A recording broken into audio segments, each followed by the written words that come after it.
वक्रतुण्ड महाकाय कोटि सूर्य समप्रभ निर्विघ्नं कुरु मे देव सर्वकार्येषु सर्वदा।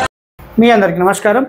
ఈరోజు మనం ఏదైతే మన గృహంలో తలెత్తే సమస్యల గురించి చూసుకున్నట్లయితే వాస్తు పద్ధతులు నియమాలతో కట్టిన గృహాలు ఏవైతే ఉంటాయో వాటికంటే ఎలాంటి పద్ధతులని పాటించకుండా ఏదైతే గృహాన్ని నిర్మించుకుంటారో ఆ గృహంలో సమస్యలు ఎక్కువగా ఎవరికి వస్తాయి అనే విషయంలో దాదాపుగా చూసుకున్నట్లయితే చూడండి, ఇక్కడ శ్లోకం ఇచ్చాను।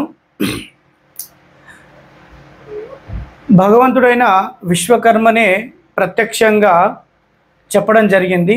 సో నేను మీకు ఈ మొదటి సెంటెన్స్, మొదటి వాక్యాన్ని వదిలేస్తున్నాను। ఇది కండిషన్ వాక్యము। రెండవది చూద్దాం। పూర్వ పశ్చిమ దిగ్మూఢం వాస్తు స్త్రీనాశకం స్మృతం। ఇక్కడ చూడండి, పూర్వ పశ్చిమ దిగ్మూఢం। దిగ్మూఢం అనగా దాదాపుగా ఈ దోషం యొక్క పేరు అన్నట్టు, దోషం యొక్క పేరు। ఇది మీ యొక్క గృహం అనుకుందాం। ఇది దాదాపుగా దిశలు అనేవి రాసుకుందాం। ఇప్పుడు ఈ ఏదైతే గృహం ఉందో గృహానికి ఇటీవల కాలంలో మనం కాంపౌండ్ వాల్ అనేది కట్టుకుంటున్నాం। అయితే ఇది గ్రామాల్లో మాత్రమే సాధ్యం వాకిలి పెట్టుకోవడం అనేది।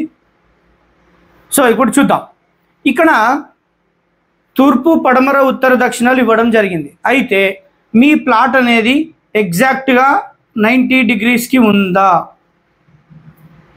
ఎగ్జాక్ట్గా 90 డిగ్రీస్కి ఉన్నట్లయితే తూర్పు దిశకు ఉన్నట్టు, మిగతా దిశలు కూడా 180 degrees, 270 degrees, 0 degrees or 360 degrees. So ఇలా ఉన్నట్లయితే మీ ప్లాటు దిశకు ఉన్నట్టు। ఒకవేళ మీ స్థలం దిశకు లేనట్లయితే ఏమేర్పడుతుంది? దిగ్మూఢ దోషం ఏర్పడుతుంది। ఏమేర్పడుతుంది? దిగ్మూఢ దోషం।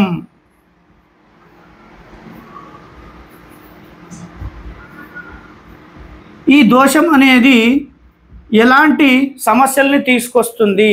మరి దిగ్మూఢ దోషం అన్నప్పుడు ఇది డిగ్రీలకు ఉంది, మరి డిగ్రీలకు ఏ విధంగా ఉండదు చూద్దాం రండి। ఇప్పుడు దీన్ని నేను తీసేయడం జరుగుతుంది। ఇది డిగ్రీలకు ఉంది। ఇప్పుడు ఫర్ ఎగ్జాంపుల్ మీరు ఊహించుకోండి, మీ ప్లాట్ ఇలా ఉంది, ఇది మీ ప్లాట్ యాక్చువల్గా। సో ఇది డిగ్రీలకు దీన్ని తీసేస్తున్నాను। ఇప్పుడు మీ ప్లాట్ అనేది ఎన్ని డిగ్రీలకు ఉంది? ఇలా ఉంటే మనం ఇంత క్రితం గీసినట్టుగా ఉంటే 90 డిగ్రీస్కి ఉన్నట్టు, తూర్పు దిశకు ఉన్నట్టు। ఇప్పుడు ఇది ఎన్ని డిగ్రీలకు వస్తుంది? దాదాపుగా 140 లేదా 30 డిగ్రీలకు వస్తుంది, 130 డిగ్రీస్కి వస్తుంది। మరి 130 డిగ్రీస్కి వచ్చినప్పుడు ఈ 130 డిగ్రీస్ని తూర్పు దిశ అంటారా? అనరు। సో ఇలాంటి ప్లాట్ ఉన్న ఏదైతే నగరాల్లో ఎక్కువగా దిశని గురించి పట్టించుకోరు। సో ఇప్పుడు ఈ స్థలంలో మనం గృహాన్ని నిర్మించుకున్నట్లయితే ఇది దిశకు లేని గృహం అంటారు, దిశకు లేని గృహం అంటారు। మనం అనుకుంటాం తూర్పు ఫేసింగ్ అని, కానీ నిజానికి అది తూర్పు ఫేసింగ్ కాదు। సో ఇలాంటి గృహాలకి ఈ దిగ్మూఢ దోషం అనేది వస్తుంది। వాస్తులో పద్ధతులు ఏ విధంగా ఇచ్చారో ఆ పద్ధతుల కంటే 2 రేట్లు, అంటే దాదాపుగా 2 రేట్లు కాదు, 3 రేట్లు కాదు, కొంచెం ఎక్కువ రేట్లు అనుకుందాం, దోషాలను కూడా ఇవ్వడం జరిగింది। చెప్పిన విధంగా కట్టుకోకపోతే దోషం అనేది వస్తుంది అనేది ఈ శ్లోకం అనేది చెప్తుంది। ఇప్పుడు చూద్దాం। ఇప్పుడు ఇది పూర్వ పశ్చిమ దిగ్మూఢం, తూర్పుకే లేనట్లయితే పడమరకు కూడా ఉండదు, తూర్పుకు దిశకు లేనట్లయితే పడమరకు కూడా ఉండదు। ఎందుకోసం అంటే ప్లాట్ అనేది ఈ విధంగా స్క్వేర్ ఆర్ రెక్టాంగిల్లో ఉంటుంది। అప్పుడు పూర్వ పశ్చిమ దిగ్మూఢం వాస్తు, ఏదైతే మనం కొలతతో నిర్మించుకున్న గృహం ఏదైతే ఉందో కొలతతో నిర్మించుకున్న గృహం ఏదైతే ఉందో ఆ వాస్తు స్త్రీనాశకం స్మృతం. ఏం రిజల్ట్ ఇస్తుంది, ఏం ఫలితం ఇస్తుంది? ఈ విధంగా దిశకు లేని గృహానికి ఫలితం ఏమొస్తుంది? స్త్రీనాశనం. ఇక్కడ చూడండి, పూర్వ పశ్చిమ దిగ్మూఢం వాస్తు స్త్రీనాశకం స్మృతం. స్త్రీనాశనం అనేది జరుగుతుంది. సో స్త్రీనాశనం అనేది నేను చెప్పడం లేదు, శ్లోకం చెప్తుంది. స్వయంగా విశ్వకర్మ అనే భగవంతుడు మనకు ఏ విధంగా అయితే చెప్పడం జరిగిందో అది మాత్రమే నేను ఇక్కడ చెప్తున్నాను. వాస్తు గ్రంథంలోది తీసి శ్లోకము. ఎందుకోసం అంటే దాదాపుగా 90% గృహాలు ఒక దిశకు అనేవి ఉండవు. ఇప్పట్లో దాన్ని అసలు దిశ అనేది వదిలేశారండి. స్థలమే దొరకడం లేదు ఇల్లు కట్టుకోవడానికి, ఇంకా దిశలు ఎందుకని. ఒక 100 వ్యక్తులు ఉంటే దాంట్లో 70% వ్యక్తులు దాన్ని పట్టించుకోవడం లేదు. కానీ సమస్యలు అనేవి ఏ విధంగా వస్తాయి అని కొన్ని వేల సంవత్సరాల క్రితమే లిఖించబడింది. కొన్ని వేల సంవత్సరాల క్రితమే సంస్కృత భాషలో శ్లోకాలు అనేవి లిఖించబడ్డాయి వాస్తు గ్రంథాలలో. సో ఈ స్త్రీ నాశనం అనేది ఎన్నో సమస్యలు కలగవచ్చు. ఆ గృహంలో ఉన్న స్త్రీకి దాదాపుగా ఆరోగ్య సమస్యలు ఉండవచ్చు, భార్యాభర్తలు కలిసి రాకపోవచ్చు, ఎప్పుడు పోట్లాడుకుంటూ ఉండవచ్చు, మరియు స్త్రీకి మానసిక వ్యాధి అనేది ఉండవచ్చు. ఆ ఇంట్లో ఎవరైనా కాలం చేసినట్లయితే ఆ మనోవ్యధతో ఆ స్త్రీ జబ్బున పడవచ్చు. లేదా స్త్రీకి అంటే ఇలాంటి గృహంలో పుట్టిన ఏదైతే ఆడ సంతానానికి, ఆడపిల్లలకి ఏదైనా రోగాలతో కలిగి ఉండవచ్చు. ఇవన్నీ చూసుకున్నట్లయితే ఎటు దారి చేస్తాయి అంటే ఎటువైపు మల్లుతాయి? స్త్రీనాశకం స్మృతం, స్త్రీ నాశనానికి దారి తీస్తాయి అనేది ఈ శ్లోకం చెప్పడం జరిగింది. మరి తూర్పు ఈ విధంగా దిక్కుకు లేనట్లయితే, పడమర దిక్కుకు లేనట్లయితే ఇలాంటి దోషాలు వస్తాయి అని చెప్పడం జరిగింది. మరి ఉత్తరం దక్షిణం లేనట్లయితే వాళ్ళ పరిస్థితి ఏంది చూద్దాం. వాళ్ళ పరిస్థితి కూడా చూద్దాం. వాళ్ళకు ఎలాంటి దోషం వస్తుంది, ఎలాంటి దిక్మూఢ దోషం వస్తుంది అంటే దోషం పేరు దిక్మూఢ దోషం, కానీ ఫలితం ఏ విధంగా వస్తుందో చూద్దాం. ఇప్పుడు మనం ఏదైతే తూర్పు పడమర డయాగ్రామ్ వేసి మీకు నేను ఎక్స్ప్లెయిన్ చేశాను. ఇప్పుడు ఉత్తరము దక్షిణము గురించి ఆలోచిద్దాం. ఇదిగోండి, ఇది మీ యొక్క స్థలం అనుకుందాం. ఇది ఎగ్జాక్ట్ 0 degreesకి ఉంది. ఇప్పుడు ఇక్కడ 180 degrees, ఇక్కడ 90 degrees, ఇక్కడ 270 degrees. ఉత్తరం అందరికీ అర్థం కావడం కోసం మీనావాస్తు వీడియోని గ్రామాలలోనే ఎక్కువగా అందరు చూస్తున్నారు. సో వారికి అర్థం కావడం కోసం రాస్తాను తూర్పు పడమర. ఇప్పుడు చూద్దాము, ఇది మీ యొక్క డిగ్రీలకు ఉన్న స్థలం. కొందరు కుటుంబ సభ్యులకి ఉత్తరం అనేది రావడం జరిగింది. ఉత్తరం మెయిన్ డోర్ అనేది రావడం జరిగింది. డోర్ అనేది పక్క పెట్టడం. అయితే వాళ్ళు వాకిలిగా, గ్రామాల్లో మాత్రమే పాసిబుల్ అవుతుంది వాకిలిగా ఇట్లా పెట్టుకున్నారు. అయితే ఇది డిగ్రీలకు ఉన్న ఇది ఏదైతే డిగ్రీలకు ఉన్న స్థలం ఉంది. ఇప్పుడు డిగ్రీలకు లేని స్థలానికి మొట్టమొదటిగా వచ్చే దోషం పేరేమిటి? దిక్మూఢ దోషం. ఇప్పుడు ఈ స్థలంలో కట్టుకున్న గృహానికి దిక్మూఢ దోషం అనేది వర్తించదు. మరి ఇప్పుడు ఇక్కడ చూడండి, నేను శ్లోకం చదువుతాను. దక్షిణ ఉత్తర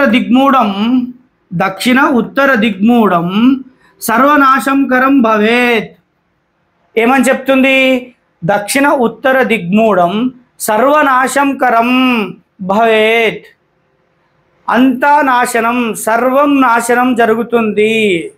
మరి ఒకటేసారి జరుగుతుందా, మెల్లమెల్లగా జరుగుతుందా అనేది అందరికి ప్రశ్న ఉద్భవిస్తుంది. చూద్దాం రండి. ఇప్పుడు ఇది దిశకు ఉన్నది, ఇప్పుడు దిశకు లేకుండా చూద్దాం. సో దాదాపుగా 90% స్థలాలు అనేవి దిశలకు అనేవి ఉండవు. ఎందుకోసం అంటే దాని గురించి ఎవరు పట్టించుకోవడం లేదు. కానీ ఇచ్చే కంప్యూటర్ ప్లాన్లో మాత్రం ఇది నార్త్, ఇది సౌత్ అని ఇస్తారు. మరి దానికి నిరూపించడం జరిగింది, సౌత్ అంటే ఎంత, నార్త్ అంటే ఎంత అనేది. సో చదువుకున్న వాళ్ళే అది ఇస్తున్నారు. మరి వాళ్ళ చదువుకు అర్థం ఉందా, మరి వాళ్ళ స్థలంకి అర్థం ఉందా అనేది ఆ చదువుకున్న వాళ్ళు ఆలోచించాలి. ఇప్పుడు చూద్దాము. ఇది డిగ్రీకి సంబంధించిన నేను ప్లాట్కి ఆఫ్ ఉంచాను ఎల్ షేప్లో. ఇప్పుడు డిగ్రీకి లేని స్థలం అనుకుందాం. ఇలా ఉంది మీ స్థలం, ఉత్తరం ఫేసింగ్ చేసింది. ఇలా ఉంది మీ స్థలం, కొంచెం క్రాస్ వచ్చింది కదా. ఇదిగోండి, ఇలా ఉంది మీ స్థలం. ఇప్పుడు ఈ స్థలం ఎన్ని డిగ్రీలకు తిరిగింది? దాదాపుగా ఇక్కడ 0 ఉంటే 45 డిగ్రీలకు తిరిగింది అనుకుందాం. 45 డిగ్రీలకు తిరిగింది. సార్ ఈశాన్యం వైపు తిరిగింది కదా, మంచిదే కదా. ఈశాన్యం తిరిగినా, తూర్పు ఈశాన్యం తిరిగినా, ఉత్తర ఈశాన్యం తిరిగినా డిగ్రీలకు లేకపోతే దిక్మూఢ దోషం ఖచ్చితంగా వస్తుంది.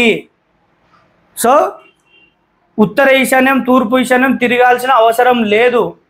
ఒక భేదాభిప్రాయం ఉంది వాస్తు గ్రంథాలలో. ఆ భేదాభిప్రాయానికి లిమిట్ అనేది ఇచ్చారు. ఆ లిమిట్ వరకు ఉంటే ఏం కాదు అని. సో లిమిట్ దాటి స్థలాలు ఉన్నాయి. ఈరోజు లిమిట్ అంటే కాదండి. ఇక్కడ మనకు ఇక్కడ 0 ఉండి ఇక్కడ 40 అనుకుందాం, 45 అనుకుందాం. ఇలా తిరిగిన ప్లాట్లు 20 డిగ్రీలు, 30 డిగ్రీలు, 35 డిగ్రీలు తిరిగిన స్థలాలు ఉన్నాయి తప్ప డిగ్రీలకు అనేవి చాలా తక్కువగా స్థలాలు ఉంటాయి. అది గ్రామాల్లో మాత్రమే సాధ్యమవుతుంది. సో ఇప్పుడు ఈ స్థలం అనేది 45 డిగ్రీలకు ఉంది. సో ఈ స్థలంలో గృహం అనేది నిర్మించుకున్నారు. సో ఆ గృహం అనేది దిశకుంటుందా? ఉత్తరం అని అందరికీ చెప్పుకుంటారు, కానీ నిజమైన ఉత్తరం దిశ కాదు.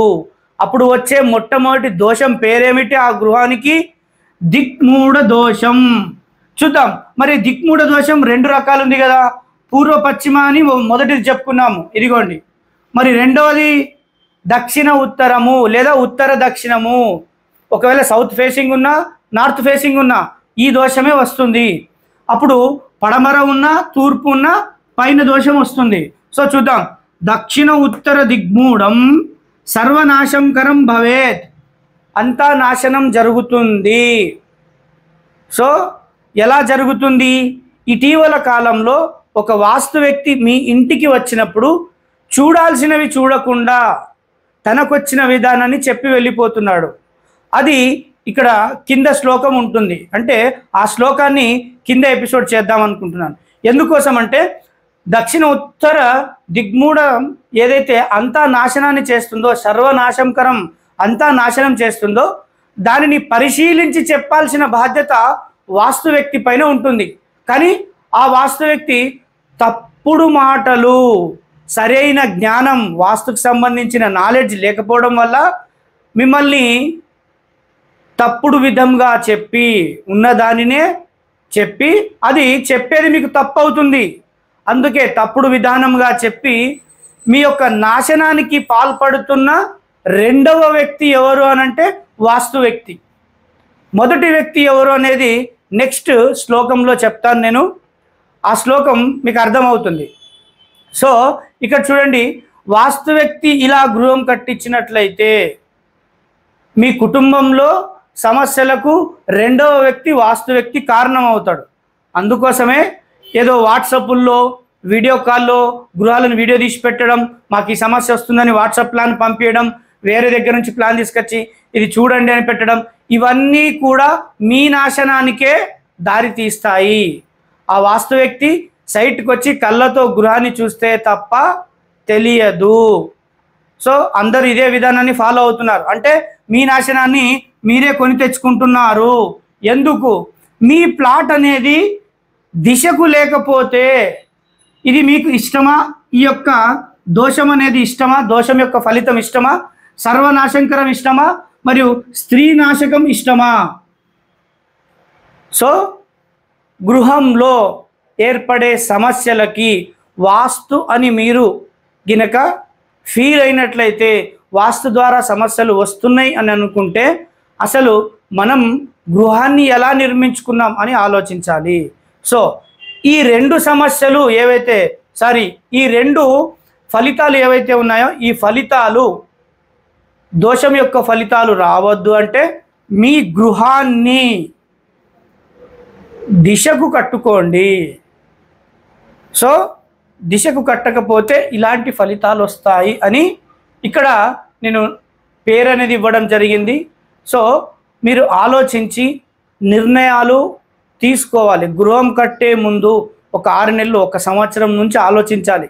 సడన్గా ప్లాట్ కొనేసి సడన్గా కన్స్ట్రక్షన్ కట్టేస్తే ఎన్నో సమస్యలు వస్తాయి. సో అందరూ ఆలోచించండి. గృహం అనేది రేకుల షెడ్ కాదు, పశువుల కోసం వేసేది. ఏదో నట్లు బిగించేసి ఒక షెడ్ వేసేసి మర్ర ఇక్కడ సెట్ కాకపోతే వేరే దగ్గర కట్టేయడం అనేది. ఒక గృహాన్ని నిర్మించినప్పుడు 2 జనరేషన్ల వరకు ఫలితాలు ఏ విధంగా ఉంటాయి అనేది ఆలోచించి నిర్మించుకోవాలి. దయచేసి అందరూ తొందరపడి నిర్ణయాలు తీసుకోవద్దు గృహ నిర్మాణంలో.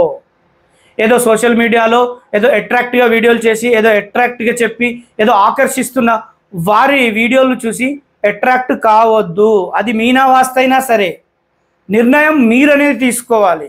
సో దయచేసి స్థలం అనేది దిశకు తీసుకోండి. ఇదే మీ మొట్టమొదటి యొక్క కర్తవ్యం. మీకు ఏ ఫేసింగ్ వస్తుంది అనేది తర్వాత విషయం. సో ఆలోచించి నిర్ణయం తీసుకోండి. ధన్యవాదాలు.